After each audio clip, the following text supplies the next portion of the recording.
There are days when it's really important to just put everything aside and do what feels good for you.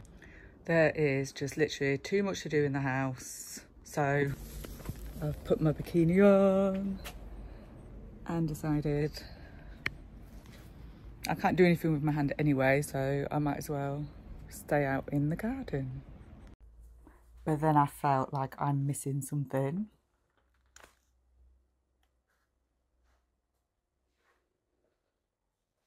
Look at Luna. You alright, Luna? This is what the cats are raving about. Look, Tink's telling me to stop telling people.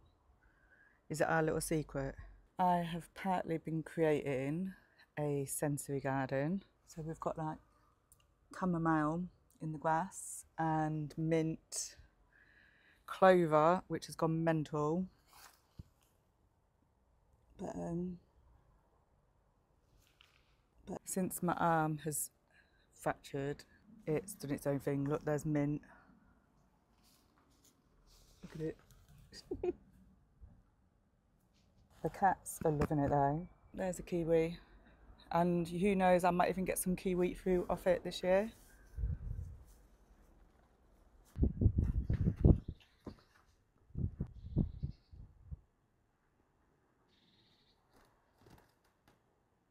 There are days when it's really important to just put everything aside and do what feels good for you and what you need to do to feel calm.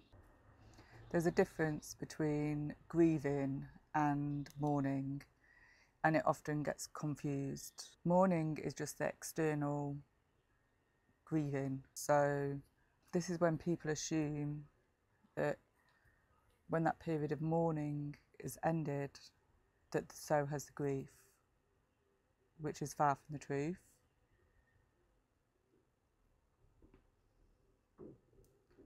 For me, I still have difficulties going to the doctors and the hospital because of everything related to my daughter's death.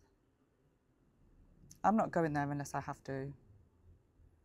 So for me today, I had to go to the doctors for medication that I should have been able to get over the phone. But however, it was insisted on that I had to go there. Once I was there, the same screen where you have to watch for your name is promoting positive mental health for men and talking about the risk of suicide for men. And the whole time I was there watching for my name, this is on repeat. And there was an overwhelming scream inside that just wanted to shout. But girls die from suicide too. It was almost like by the fact they're talking about men and suicide, it's discounting my daughter and the risks that there are to women and girls. And it was really difficult. I was there for 40 minutes waiting for my appointment. So I've come home and felt the need to try and find some peace in my garden and spend time with the cats and just find some calm. My garden is crazy at the moment though. Obviously I've fractured my arm and can't do a lot. I've been very fortunate to have had some help, but honestly it's like a jungle. But maybe my garden needed to go back wild.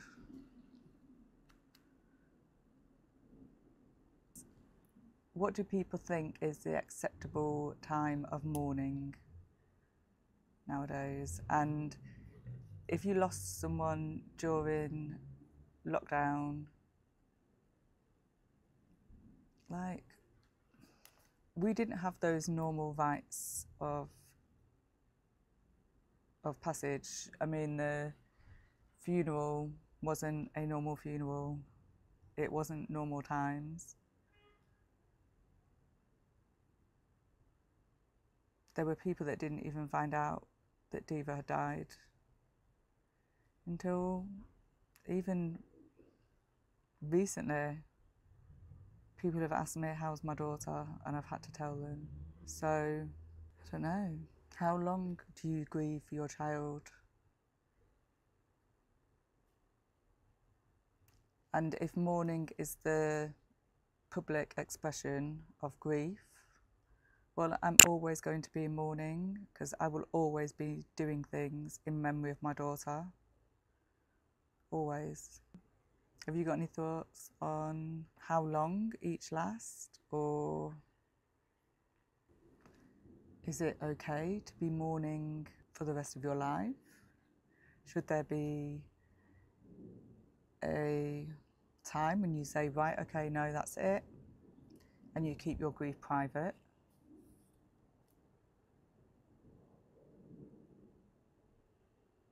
Is it different depending on your loss? I know different cultures mourn differently, yeah. But for today, I'm just going to try and be around peace for as long as I can, because this morning was stressful. I hope you find peace in your day today, and please do leave any comment, thoughts, suggestions in the comments. Thank you.